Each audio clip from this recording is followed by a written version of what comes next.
And again, and once again, ladies and gentlemen, for this 145-pound title fight, your referee in charge is Grady Thomas. Now, both these ladies are strong on the feet, but Alex has a very strong wrestling background. She wrestled in college, and she often is seen as the person on the forefront of those takedowns and kind of setting the pace of her matches.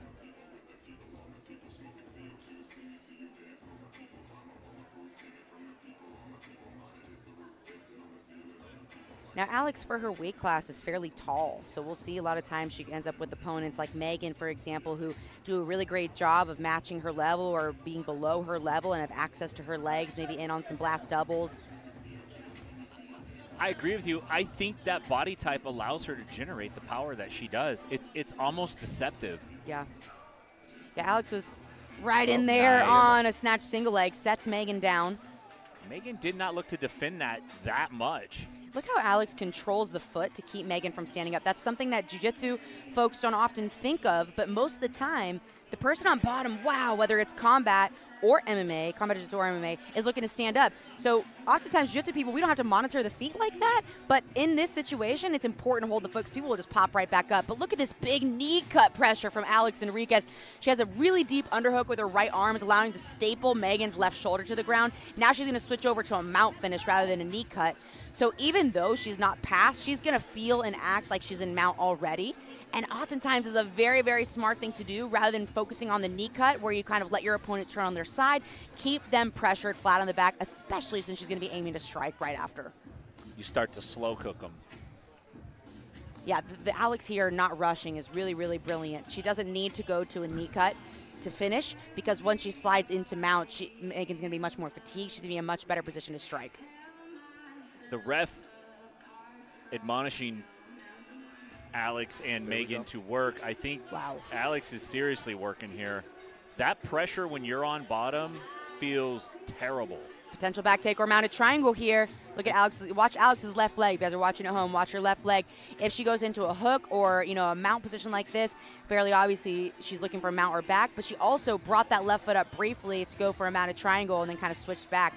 So the back position is great because she can strike from here, but she also has deadly rear naked chokes. She's flirting with the body triangle, but she's really intelligent with the hook usage, not overcommitting, allowing the hooks to float as she needs to ride through the position as Meaghan tries to defend it. I was going to say, look at Meaghan, too. I mean, she's been able to defend quite a few, potentially like fatal positions from Alex Enriquez. She's forcing Alex to continue to transition with her. Now there's a much stronger position for Alex with the body triangle, but man, Meaghan really put up a fight in some of those transitions.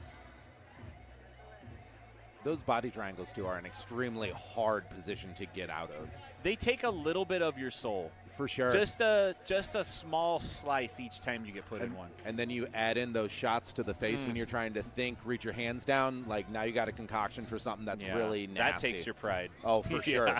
For sure. Sitting in somebody's lap.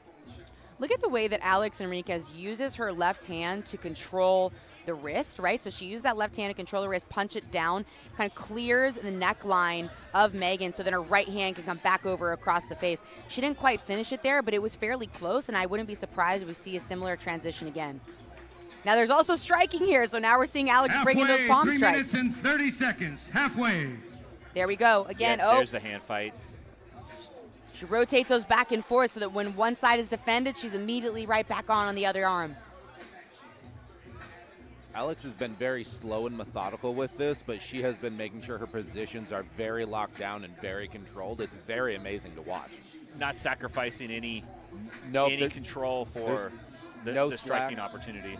And it's often the difference between those high-level, mature fighters, and we mentioned this earlier, where you sometimes see people come out very powerful, technical, fun to watch, exciting to watch, but they're not finishing positions, and they're always a little behind on their transition because they're rushing. With someone like Alex, who is truly, truly elite and very mature on these kinds of stages, she doesn't make those mistakes. No, she knows how to milk a position. I think that's a real aspect of timing, too, is knowing when a position ends and when the next one begins, and oftentimes we think something's gone when it's not gone yet. these mature grapplers, they'll stay on that position and outfight you in those little micro transitions. For sure. A lot of times, too, you give newer people to jiu-jitsu the advice of just stop passing up submissions. You're letting go too early. You're Right. not really letting the position cook because it wasn't gone. You just got too excited and left. And, I mean, she's just been riding this back take, the body triangle this entire time, just slowly cooking, and it looks like she's setting something up right now. Yeah, here we go. This is a deep look for Alex, but Meaghan, super resilient, continues to peel those hands off. And Meaghan's no joke, too. She is extremely strong, extremely capable. I think that's deep. She's trying to pop the elbow up. I could see her hands underneath, but man, that was a tough one, and she gets the tap. Masterful performance by Alex Enriquez. I don't think she took any damage. Very strong start there for Team Phaze. 1-0. Coming for the bag. This really puts the pressure on these next gentlemen, too, because yes, it does. If Team Phaze wins 2 in a row, that's it for the team title. She's your winner Alex at Enriquez. 5 minutes and 14 really gonna seconds. have to watch her. That was a Winner phenomenal by tap-out victory due to a rear naked choke. That was so controlled, so smooth. Like that was some high-level jiu-jitsu, guys, right there. Yes, it was. Her performance at Medusa was outstanding. Really? Okay. It was outstanding. Yeah, Alex is a special athlete, that's for sure. Very much so.